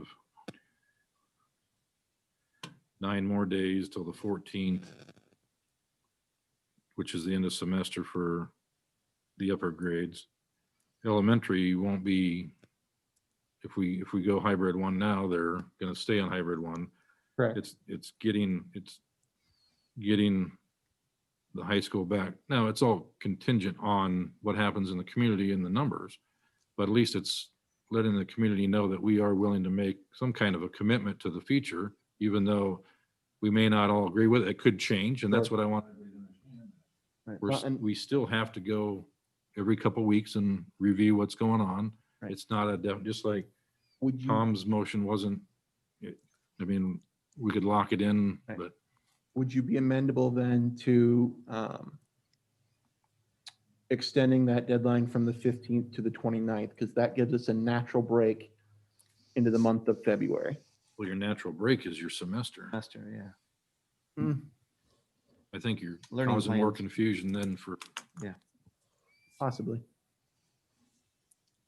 elementary. I mean, they're not, I mean, they're going to hit kind of in the middle, well, at the end of what they're doing, but Yeah, I agree. The only transition point, Adam, is the 15th because the grades are turned in. Kids finish the class. They start their new class the following Monday. It's actually Tuesday. Yeah. Monday's a So if you're looking for a natural transition, just from being a former educator, the end of the semester is by far the best. Grades are turned in, kids are going to change their schedule the following Monday to their second semester schedule. Yeah. Okay. So, Yeah, let's just put it out there as I can- the end of the first semester. We begin the second semester. We're all hybrid 1. That's our intention right now. Yeah. Yeah, the plan is, yeah. and I think We those can't parents, predict the future, so I'm sorry, Chad. Yep. I think those parents listening tonight that want hybrid 1, like all of us do eventually, are hearing us. And I hope you know that we're trying to get the best plan in place because we all have the same goal. We all have the same wants for our teachers and students to be safe. And you know, as part of Tom's motion, I still feel hybrid 1. I don't like it changing our plans, but even though we say the 15th, that doesn't mean we're going to change our plans. We could continue with hybrid 1. And because kind of right now, if they're listening, we're saying hybrid 1 after January 15th. So we're trying to give parents and staff notice because they need that. Yep. And like all of us has said, if things change, we have to react to it. Nobody's going to argue that. But at the same time, we can't just, you know, to me, hybrid 2 just doesn't exist because it doesn't work. But if we need to do it between now to January 15th, so be it. I don't like it, but so be it. I'd like the Wednesdays because that gives more. I hope Mr. Pettit and his staff look at an 8-day period second semester, but that's their decision. They're the ones that have to, you know, implement it. But just give our parents, with Adam's motion, that we're going to follow with his amendments to the original recommendation and do it to the 15th because that's a natural transition for everybody. But then let parents that are listening and teachers that are listening know that as of right now, it's not official, but our thinking is we all want to go to hybrid 1. I don't know if I shouldn't say all. A lot of us want to go to hybrid 1. Conditional on that. Yeah. I've been conditional on that. Yeah. We've talked about this. I mean, But I think the parents need to know we are developing a plan. We are committed to hybrid 1 as soon as it's safe, which I know I'm only one of 7, but when I'm hearing you guys, my peers, we all are trying to go to the same finish line. And with that said, I like your motion, Adam. Thank you for doing it. Thank you for seconding it, Gary. And I didn't realize the food situation either. I'm sorry. I haven't been feeling well lately, but I think one of the biggest things, everybody, is we just can't keep changing our plans unless nature does it for us, unless the virus changes for the worse, then we obviously have to react to it. But I'd like to say something when Okay. you're no, done. I'm done, Lori. Go ahead. I would like to point this out. Hybrid 2 is the most manageable to contain the infection between staff, and we have pods to control it. We've only been able to stay in hybrid 1 for 2 weeks. And it's okay with you guys to do hybrid 1, which is fine. And then we have to shut down for 10 days every 2 weeks versus hybrid 2. I get that some people don't like hybrid 2. I just think it's the best way to stay consistently open and consistent to manage the staff and the spread and keep the doors open and keep us going back and forth. Now, granted, we went to hybrid 1 when the numbers were going up, which wasn't the wisest thing, but that wasn't important. It was important to go to hybrid 1. But you're saying that it's important to you to be consistent. So I'm going to point this out. Being consistent is how you can keep the doors open and stay consistent. And to do that, we stayed open with hybrid 2. And I'm just going to say that you can do what you want, but hybrid 2 is the best possibility for the school to manage and keep the doors open and consistent. I'm not saying it's the best plan, but it's the way to keep things consistent. That's my point. Well, yeah, So back to the idea of, did you want something included in the motion to be post 15th? We don't have a motion at the moment. Right. So I'm for, yeah, I am going to say it. Hybrid 2 is safe. There's no doubt about it. But the teachers are still exposed to all those kids during the week. It doesn't make a difference whether they're there or not. They still leave stuff. I mean, we can clean the best we can clean, and it's still not the greatest.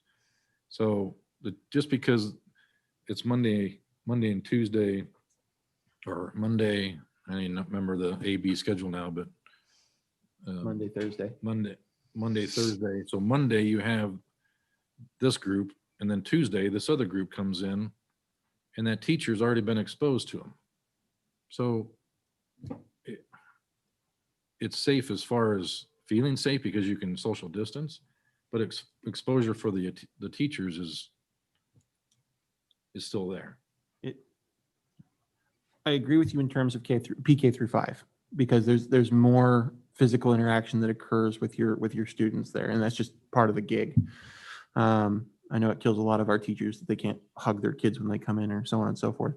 I don't necessarily agree with you when it comes to 6 through 12, because that can be done a lot more hands off, and traditionally is done a lot more hands off than some of those lower grades. So I think that there is a lot to be gained from having that ability to social distance at a better rate for those grades. And that's one of the reasons that I've been consistent in my advocacy for that.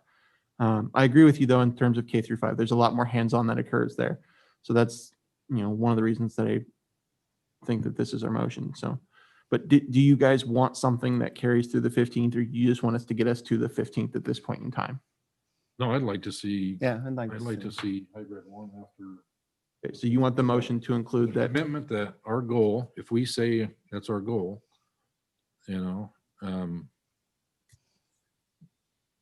to put it out there. I mean, we can't sit here and say, well, this is what's going to happen in January. We have no idea. I mean, if we're going to sit here and rehash it every 2 weeks, fine. We do that, but we have, if our goal, we got to have at some point, otherwise every 2 weeks is just going to be, well, because it'd be nice just to be able to say January 15th, we're going hybrid 1 completely. And every 2 weeks, all he has to do is say, hey, numbers are looking good. There's no recommendations other than what we're doing. The worst case he has to do is come back and say, well, unfortunately, the numbers are this. we've got to make a change. So right now, if we put that in place, we just look at it, we look at the numbers, keep monitoring, keep going down the highway, and we get to the end of the school year. If we just go till the 15th, now nobody has a clue what we're going to do. And it's back to the drawing board of saying, well,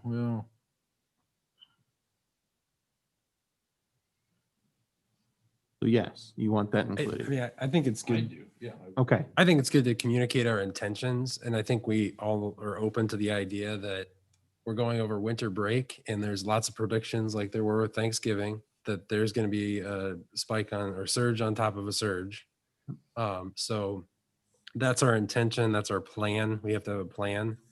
But we also have to maintain the idea that if things start going the wrong direction and we hit some of these 10% absentee rates, we may have to selectively close classrooms, buildings, or switch models altogether if we hit that point.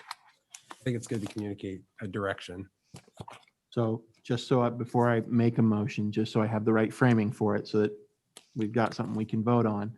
We want this to start as of the 14th.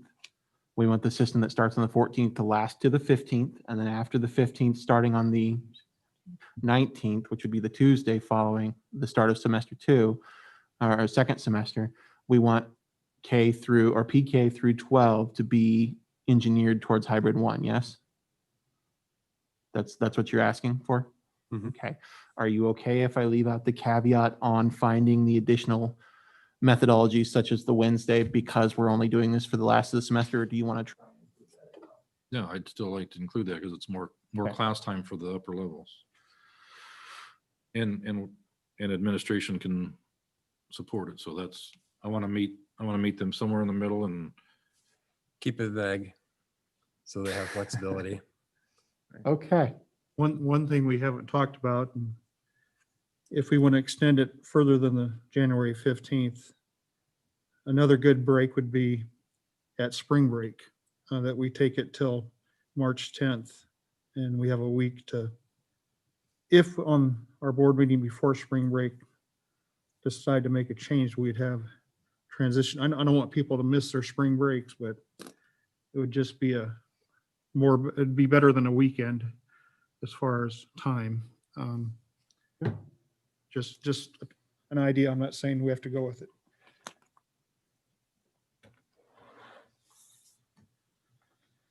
all right, you ready to You want me to pitch this? clarify the motion? Okay. Just making sure. Okay. Mr. Chair, I move that starting December the 14th, PK through 5 would transition to hybrid 1, while 6th through 12th grade would transition to hybrid 2.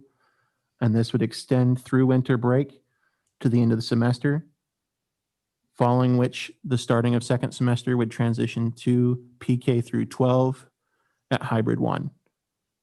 I would also move that we direct the administration to find additional ways during this time frame of hybrid 2 to increase the ability for students to gain face-to-face instruction from teachers. Everybody understand the motion? Any other discussion? I've got a question for Dirk. Yep. Do you think you can meet the PK through 5 hybrid 1 on a Monday time frame, or is that too We'll scant? do the best we can. Yeah, not having talked to the principals, Right, that's fair.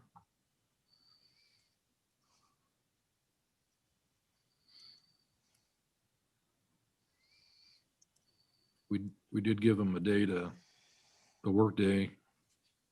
Give 'em- So for virtual, we did. Yeah, we gave them a work day for virtual. It's a timely meeting being on Tuesday rather than Thursday. Right, So earlier it's a timely meeting. meeting, Right. yeah, Tuesday. Yeah. Worked out quite well.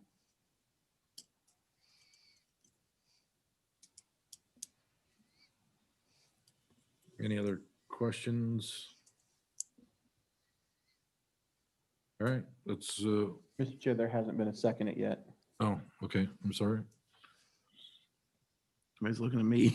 I'll second it. Nobody wants to claim it. Not even the one that made it. Welcome to the floor, man. Yeah. We get looked at all the time. I know. All right. Karen, can we get roll? Slings, No. Crowell, Yes. Powell, Yes. Handy, Yes. Crab, Yes. Fisher, Yes. Nave, Yes.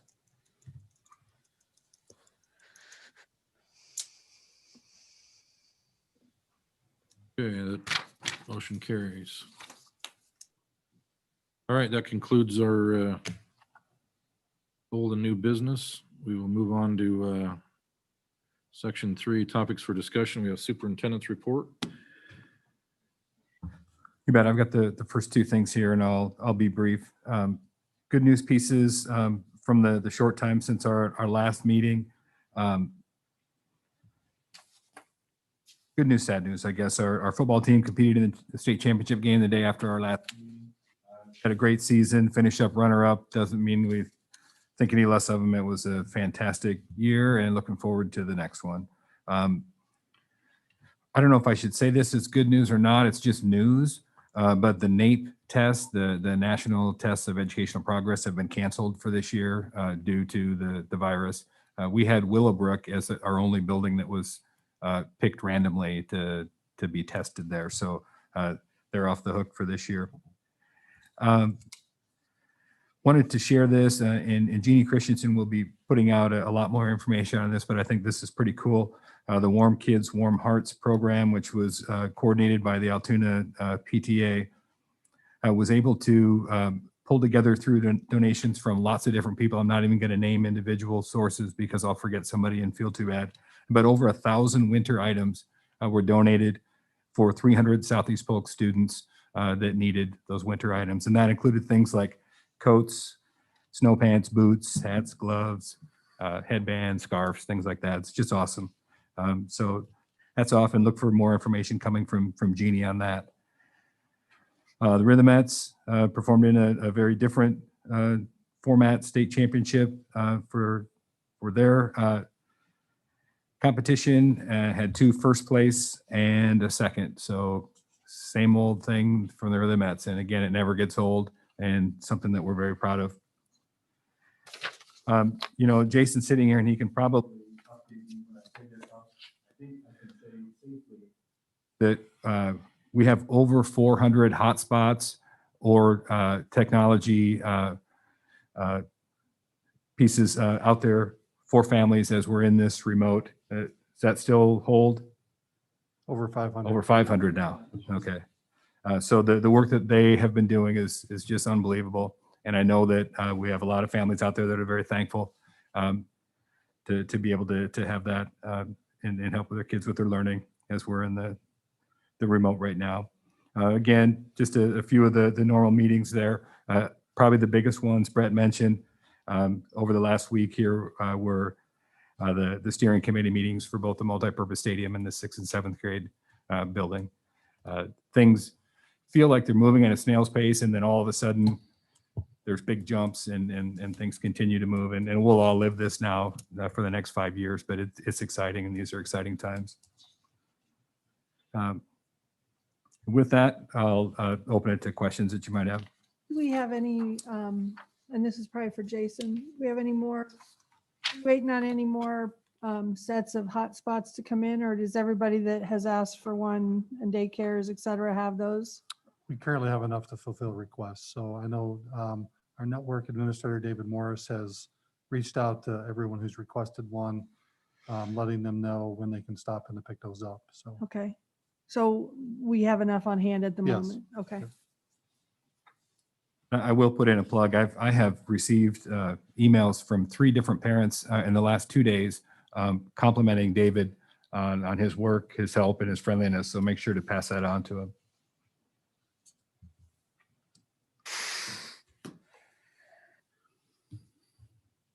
All right, I'll jump right into the legislative advocacy piece. You've got the sheet in front of you at your spot outlining what things look like. Remember back in July, you voted as a board that your four top areas would be supplemental state aid, mental health, preschool, standards and accountability. And then Rick was our delegate assembly and shared that with our votes. As you look forward, it gets awful thin because the legislative advocacy is going to be very different this year for pandemic reasons. The days on the Hill and things like that right now, we're being told are just not going to happen. It's all going to be virtual at this point. So you can see, I do want to point out at the bottom of the first page that IASB is doing it by topic. So you can see there's 4 different ones. There was one that already came over, that was COVID-19 assistance. That was back in November. But starting January 21st, they're having a virtual lobby day on supplemental state aid, and you can just kind of follow that. If that's something you want to be involved in, you'll be getting the emails and information on that. And then there's a webinar series as well on that second page that you can kind of see. First day of the session is January 11th, and it's right now technically set to close April 30th.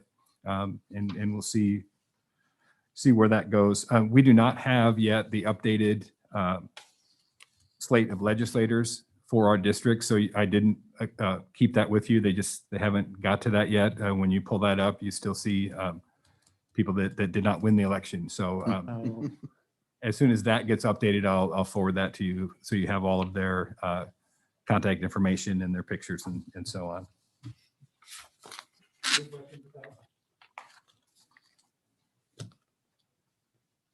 Okay.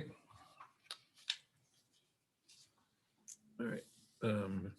Who's doing dropout prevention at risk planning? Kevin should be popping in.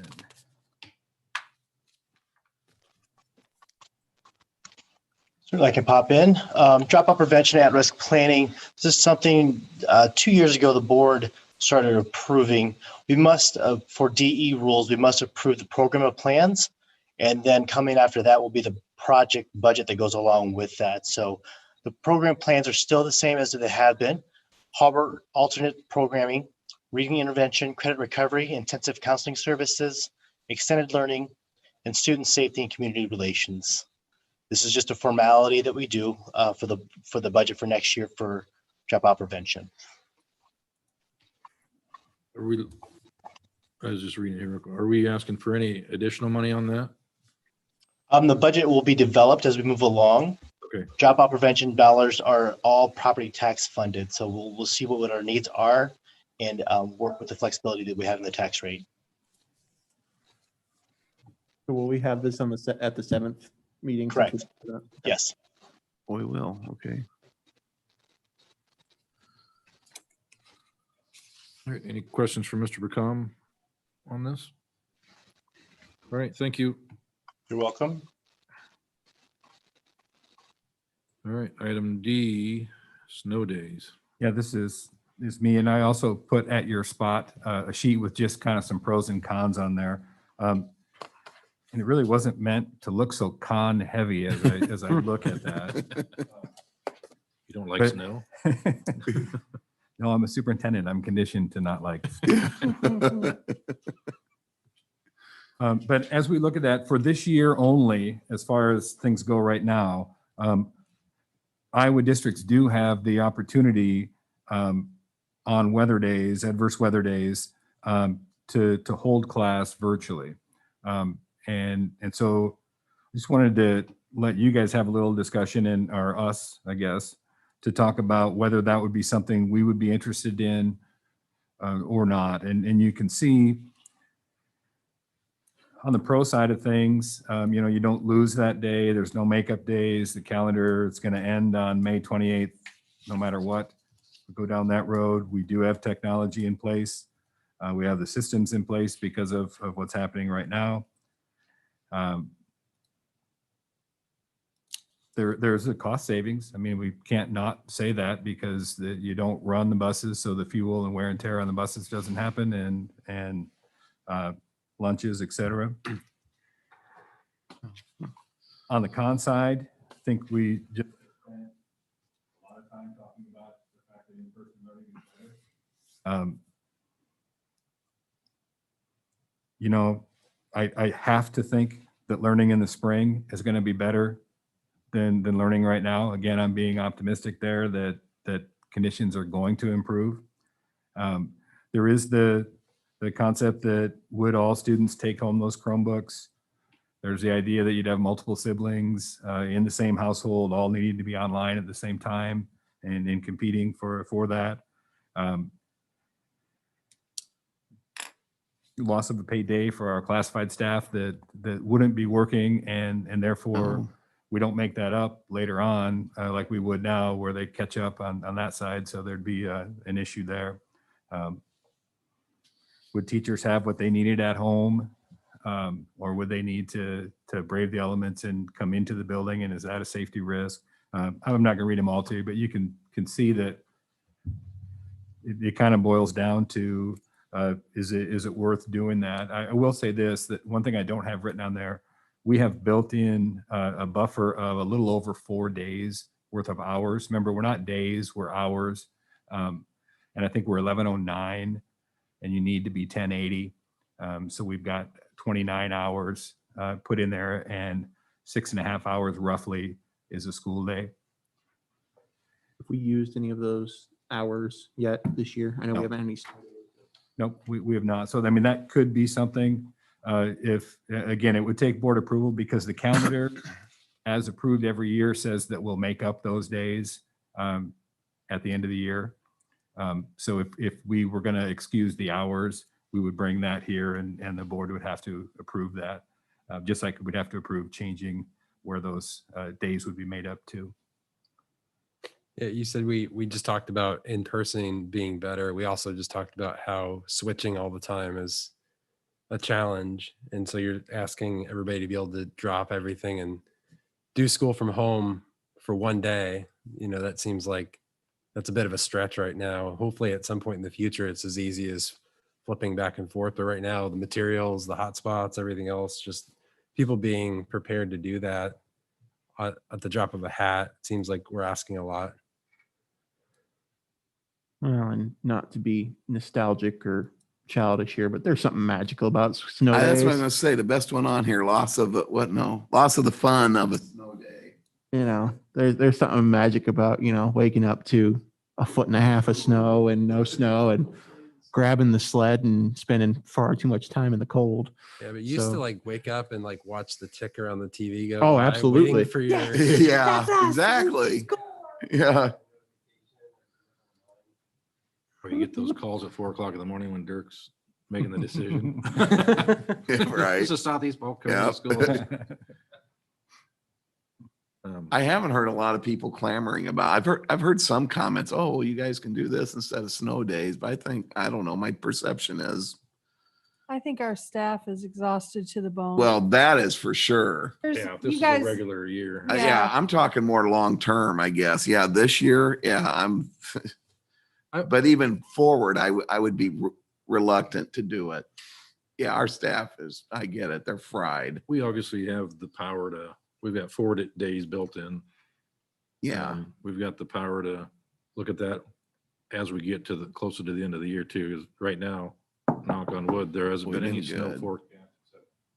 What we had, and it was quick and There's 3 days this next 10 days that have snow forecasted. Yeah. It's nothing severe, but a bit raining on my parade, Adam. it's December Haven't in looked at Iowa. the, I live here for the snow. can't remember what I did today, let alone what I'm gonna do tomorrow. Yeah, moving forward is one of those question marks, because it really is literally just for this year. And it's going to be one of those that the legislature is going to talk about and act on somehow in this session. And it's one of those that has become a lightning rod issue. That's part of why I wanted to bring Really? it up here. Okay. Hmm. Maybe they'll make it for us. Right, right. Well, and that is a problem with the laptops. If you're home, and I mean, most of the time, it's gonna, forecast it out, but But not always. you got those kids that they're not, maybe they don't always take it home, and the younger kids again. So I'm after reading the cons, I'm thinking, have fun in the snow on your day off. Yeah.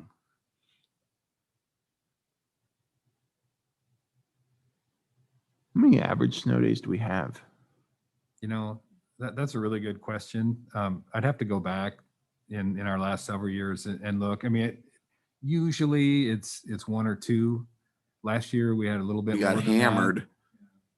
We had it seemed like sometimes there's like that January, February cycle where like every week it just hits like on Wednesday, Thursday, whatever. And we got caught in that.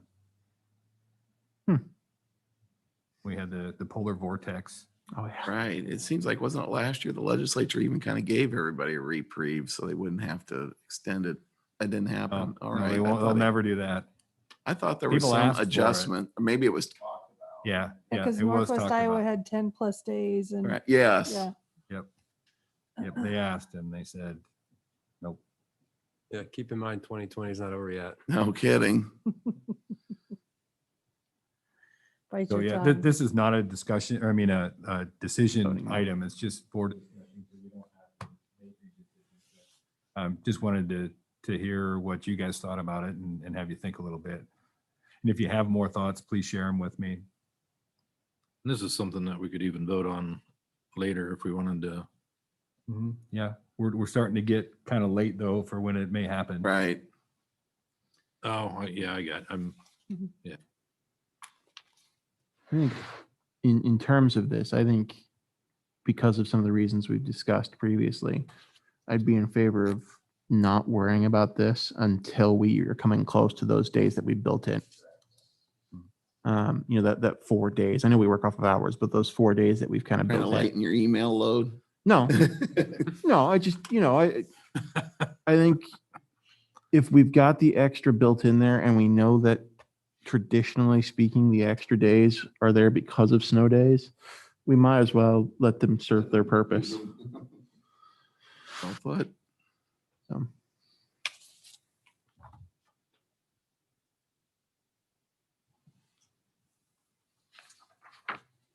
any other discussion? Dirk, thank you very much for Yes.